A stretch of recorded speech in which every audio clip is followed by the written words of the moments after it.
The catcher is low quality 18-volt mower. Is it worth it? Straight from the box. Here's what you get.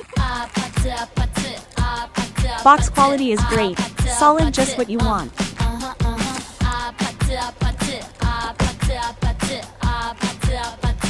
Inside, you get some paper. Get rid of it.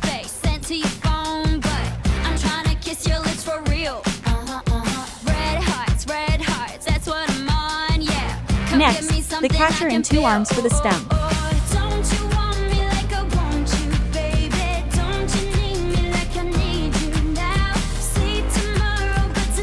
Boom! Fits for assembly. Next, take out the handle.